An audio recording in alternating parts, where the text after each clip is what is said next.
Hello and welcome to Module 10 of Real Estate Management. In this module, we shall be discussing financial management and anti-money laundering compliance. That is, ensuring transparency, integrity, and sustainability in real estate. The module content include financial management in real estate, overview of anti-money laundering laws, complying with anti-money laundering laws in real estate transaction, reporting suspicious transaction, risk management and business sustainability before we draw our conclusion. Now let us begin with the introduction. Why this matters? Why does it matters it matters because real estate is high valued transaction, long-term investment and complex deal. So money laundering and financial management is very important because in real estate the transaction usually involves high value. It also involves long-term investment and it is complex in nature.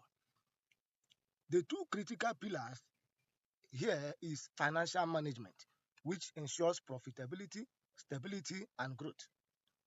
Then anti-money laundering compliance, which prevent the use of property for illicit fund. Key risk without this involves financial losses, legal penalties, reputational damage, involvement in money laundering schemes. The goal of this model is to equip professionals to manage finances responsibly and comply with anti-money laundering laws. Now let us begin with financial management in real estate. Definition. Financial management is the process of planning, organizing, directing, and controlling financial resources in property businesses. The components include budgeting and financial planning, which involves forecasting your income and expenses, cash flow management, which ensure liquidity, monitor inflow and outflow of your cash. The number three component is accounting and record keeping, which involves maintenance of accurate and transparent records. Then another component is investment analysis, which involve the evaluation of property profitability and risk. Another component is tax planning and compliance, which ensure optimized tax legally as well as meet obligation. Why does it matter? It matters because it supports decision making, build investors' confidence, and ensure regulatory and tax compliance. Let us look at the understanding money laundering and anti-money laundering law in Nigeria. What is money laundering? Money laundering is a process of making illegally obtained funds to appear legitimate. That is to say, it is a process whereby money obtained from illegal source, such as human trafficking, drug trafficking, to appear legitimate by integrating them into financial system. The stages involved in money laundering are three. One, placement. This process involves the process of illicit cash enters into the system. It is a process whereby illegal funds are reintroduced into the financial system in order to make them to appear legitimate. Example is a criminal who purchases a property and later resell them in order to make profit. So thereby introducing the money into the financial system. That process is called illicit placement. Then number two stage is layering. This involves the complex transaction to obscure the origin of the fund. So it involves making series of transactions in order to disguise the origin of the illegal fund. Then number three stage is integration. Here, clean money re-enters into the economy. So this process is involved in introducing the money obtained from illegal process into the system. Example, property sales proceeds. So a criminal may buy a property and resell them later, thereby integrating the money into the system. Why is real estate vulnerable to money laundering? Real estate is vulnerable to money laundering because of the following. One, high value transaction. Real estate involves high value transaction. That is why it is a very risk to money laundering. Number two, cash payment is possible. So you can use cash in real estate. Then complex ownership structure such as share companies, trusts are also a factor that makes real estate to look vulnerable. Then property appreciation can legitimize illicit gain. So real estate property usually appreciate over a time. So that makes it too vulnerable to money laundering. Having known that, let us look at anti-money laundering legal framework in Nigeria. That is the key laws and bodies. Now, the key laws and bodies include one, Money Laundering Prohibition and Prevention Act, which criminalize money laundering and state penalties for offenders. We have EFCC Act, which investigate and prosecute financial criminals. Now we have special control units against money laundering, which oversee for illegal introduction of money into the financial system. Now we have FATS recommendation, which is international standard adopted. Now let us look at real estate professional in anti-money laundering. That is designated non-financial business and professionals subject to anti-money laundering regulation. Now the key anti-money laundering principle is know your customer, that is KYC. This is the principles of anti-money laundering. Number two, customer due diligence, CDD. Now, number three is record keeping. Then number four is suspicious transaction reporting, STR. So these are the principles of anti-money laundering. Now, let us look at anti-money laundering compliance in real estate transaction. That is the five key compliance requirements. Number one is customer due diligence, which entails verify your client identity and beneficiaries owner. Verify assets, source of fund. So due diligence involves careful verification of your client's identity and beneficiaries owners. Then number two compliance requirement is know your customer. It is a continual process of to collect and verify your customer's ID, address, occupation, and their source of fund, usually updated regularly. So this is compliance requirement. Number three compliance requirement is record keeping, which involves to retain transaction and ID record for minimum of 5 years, which ensures security and accessibility. Number four compliance requirement is transaction monitoring, which involve the watch for large cash payment, unusual pattern. So this involve careful monitoring of transaction.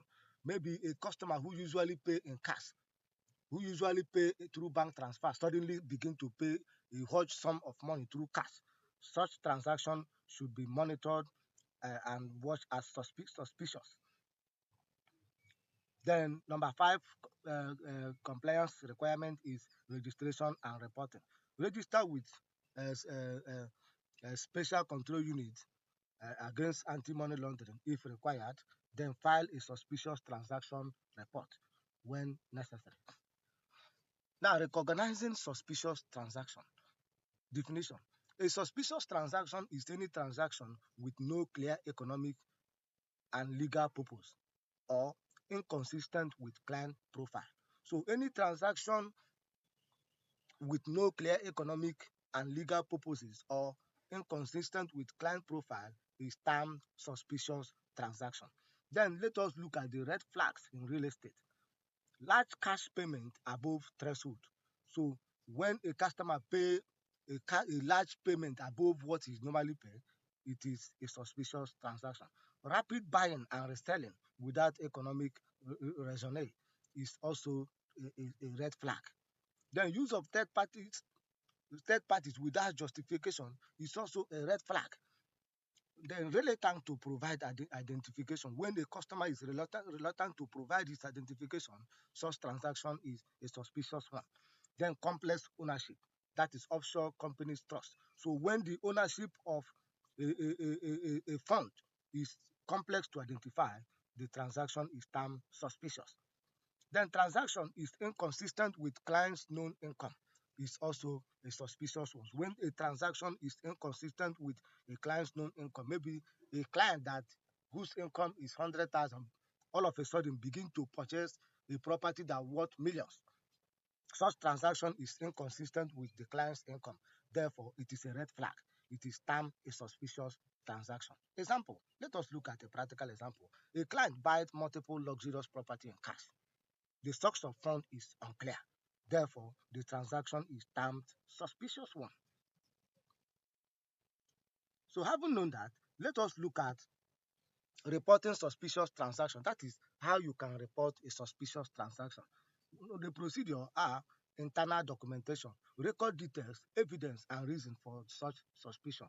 Number two, file STRO with a special control unit against money laundering. Complete in a complete, accurate, and timely submission. Then maintain confidentiality. That is no tipping off. Illegal to one client. So you have to maintain confidentiality. The client should not know that you are reporting such transaction. Then cooperate with the authorities. Provide further details info if requested. Then legal protection. Reporters acting in good faith are protected from civil and criminal liability. Consequences of non-compliance include fines, penalties, prosecution, and reputational harm. Now let us look at risk management in real estate. We have various types of risk in real estate. We have financial risk, which involve market downturn, rent default, and liquidity issue. Now we have legal stroke regulatory risk, which is non-compliance with anti-money laundering, tenancy tax laws. We have operational risk, which involve frauds, inefficiency, and poor training. We have reputational risk, which entails loss of trust due to unethical practice. Then risk management process include identify the risk, which is the first step, which entails audit, client profiling, and market analysis. Then number two is to analyze the risk, likelihood, and the impact assessment. Number three is to mitigate the risk. This involves risk controls, compliance, and training as well as insurance. Then number four process is monitor and review, which involves regular updates to the policy. Having known that, let us look at ensuring business sustainability. Sustainability is long-term profitability, compliance, and resilience. The four pillars of sustainability in real estate business include financial sustainability, which is steady revenue, liquidity, strategic investment. So here you ensure financial sustainability, which involve steady revenue coming in to the real estate business. We have regulatory sustainability, which is adherence to anti-money laundering, tax and property laws. We have operational sustainability, which is efficiency, processes, technology, and skills staff. We have ethical and reputational sustainability, which entails transparency, trust, and social responsibility. The link to risk management, that is the link and sustainability to, and risk to that of risk management, is that it is proactive risk control support long-term sustainability. So proactive risk control supports long-term sustainability. So when you are proactive in your risk control, it will eventually support long-term sustainability. Now let us look at best practice for professionals. For financial management, professionals should maintain accurate, transparent, and accounting records. Professionals should also plan budget and monitor cash flows regularly. Professionals should also conduct due diligence on investment. Then, for anti-money laundering compliance, professionals should implement strong KYC, that is know your customer, and the CDD procedures. Then professionals should also train their staff on anti-money laundering red flags and reporting. Professionals should also register with special control unit against money laundering and file STRO promptly. Professionals should never accept suspicious cash transactions. Then for risk and sustainability, professionals should develop a risk management framework. Professionals should also conduct regular internal audits.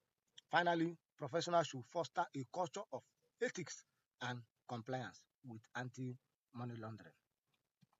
In conclusion, the key takeaways include: 1. Financial management is essential for profitability, planning, and legal compliance. Anti-money laundering law protects the real estate sector from being used for money laundering. Compliance involves KYC, CDD, record keeping, monitoring, and reporting. Suspicious transactions must be reported confidentially to a special control unit against money laundering. Risk management and sustainability ensure long-term business resilience and trust. The final message is: integrate sound finance, vigilant anti-money laundering compliance, proactive risk management for credible success real estate practice. Thank you and have a nice day.